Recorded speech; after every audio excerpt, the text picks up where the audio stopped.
பிரியமானவர்களே, இயேசு கிறிஸ்துவின் இணையற்ற நாமத்தில் உங்களை வாழ்த்துகிறேன்.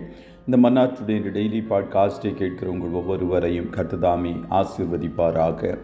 ஆதியாகமம் 14வது அதிகாரம் 23வது வசனம் இப்படியாய் கூறுகிறது: வானத்தையும் பூமியையும் உடையவராகிய உன்னதமான தேவனாகிய கர்த்தருக்கு நேராக என் கையை உயர்த்துகிறேன் என்பதாக. என் கையை உயர்த்துகிறேன், ஐ ரைஸ்ட் மை ஹேண்ட் என்ற தலைப்பின் கீழ் இன்றைய மன்னாவை தியானிக்கப் போகிறோம். ஆபிரகாம் தன் சகோதரனுடைய மகனாகிய லோத்துவோடு பெத்தேலுக்கும் ஆயிக்கும் நடுவாக கூடாரம் போட்டு தங்கியிருந்தான். இருவருக்கும் ஆடு மாடுகளும் வேலைக்காரர்களும் அதிகமாய் காணப்பட்டதினாலே அவர்கள் ஒருமித்து குடியிருக்க அந்த பூமி அவர்களை தாங்கக்கூடாததாயிருந்தது. அதோடு ஆபிரகாமுடைய மந்தை மேய்ப்பருக்கும் லோத்துவுடைய மந்தை மேய்ப்பருக்கும் வாக்குவாதங்களும் உண்டாயிற்று. ஆகையால் ஆபிரகாம் லோத்தை நோக்கி, இந்த தேசமெல்லாம் உனக்கு முன்பாக இருக்கிறது, நீ என்னை விட்டு பிரிந்து போகலாம். நீ இடதுபுறம் போனால் நான் வலதுபுறம் போகிறேன், நீ வலதுபுறம் போனால் நான் இடதுபுறம் போகிறேன் என்று கூறினான். லோத் தன் கண்களை ஏறெடுத்து பார்த்து யோர்தான் நதிக்கு அருகான சமபூமி முழுவதும் நீர்வளம் பொருந்தினதாயிருக்க கண்டான். கர்த்தர் சோதோமையும் கொமோராவையும் அழிக்கும் முன்னே அது கர்த்தருடைய தோட்டமாகிய ஏதேனைப் போலவும் எகிப்து தேசத்தைப் போலவும் இருந்தது. ஆகையால் லோத்து அதை தெரிந்து கொண்டு அங்கே குடியேறினான். அங்கு அவன் குடியிருந்த வேளையில் சினேயாரின் ராஜா மற்ற ராஜாக்களோடு சோதோமின் ராஜாவோடும் கொமோராவின் ராஜாவோடும் யுத்தம் பண்ணி இவர்களை தோற்கடித்து பொருட்களையும் ஜனங்களையும் கொள்ளை கொண்டு போனார்கள். லோத்துவும் அவன் குடும்பமும் கூட சிறைபிடிக்கப்பட்டார்கள். நல்ல ஐக்கியத்தில் காணப்படுவதை விட்டு தேவ சித்தமில்லாமல் நம்முடைய கண்களுக்கு பிரியமானவற்றை தெரிந்தெடுக்கும் போது அதன் முடிவு ஆசீர்வாதமாய் இருப்பதில்லை. ஆகையால் தேவனுடைய பிள்ளைகள் நம்முடைய தீர்மானங்கள் ஒவ்வொன்றிலும் கவனமாக காணப்பட வேண்டும்.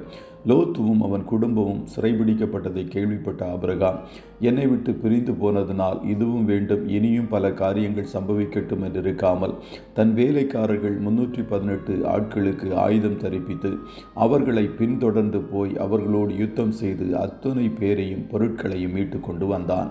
அந்த வேளையில் சோதோமின் ராஜா ஆபிரகாமை எதிர்கொண்டு போய், ஜனங்களை மாத்திரம் எனக்கு தாரும், பொருட்கள் எல்லாவற்றையும் நீர் எடுத்துக்கொள்ளும் என்று ஆபிரகாமை நோக்கி கூறினான். புறஜாதி ராஜாவுக்கு கூட தன் ஜனங்கள் மேல் கரிசனை காணப்பட்டது. ஆனால் இந்நாட்களில் காணப்படுகிற தேவ ஜனங்களுக்கு ஜனங்களை குறித்த பாரமும் இல்லை, ஜனங்களை எங்களுக்கு தாரும் என்று ஜெபிக்கிறவர்களும் இல்லை. என்னை கீழ் ஜாதிகளை உனக்கு சுதந்திரமாக கொடுப்பேன் என்றவர் உங்கள் ஜீவனுக்கு ஈடாக ஆத்துமாக்களை தருவேன் என்றும் வாக்களித்திருக்கிறார். ஆகையால் ஆத்துமாக்களை தாரும் என்பது நமது ஜெபமாய் இருக்கட்டும்.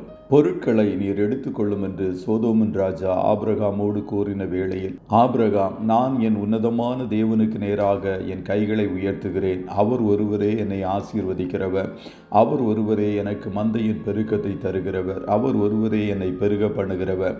ஆகையால் ஆபிரகாமை நீ ஐஸ்வர்யவாக்கினேன் என்று கூறாதபடிக்கு நான் ஒரு சரட்டையாகிலும் வாரையாகிலும் உமக்கு உண்டான ஒன்றையும் எடுப்பதில்லை என்று அவனிடம் உறுதியாக கூறினான். கர்த்தருடைய பிள்ளைகளே, உங்கள் தேவனாகிய கர்த்தருக்கு முன்பாக உங்கள் கரங்களை உயர்த்த பழகிக் கொள்ளுங்கள்.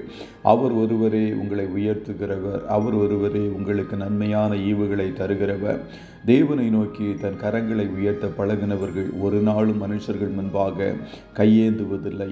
ஆகையால் கர்த்தர் ஒருவரே நன்மையான ஈவுகளை தருகிறவர் என்பதை அறிந்து அவரை சார்ந்து வாழ பழகிக் கொள்வோம். கர்த்ததாமே உங்கள் ஒவ்வொருவரையும் ஆசீர்வதிப்பாராக. ஜெபம் செய்வோமா? நல்ல தகப்பனே, உம்மை நன்றியோடு துதிக்கிறோம்.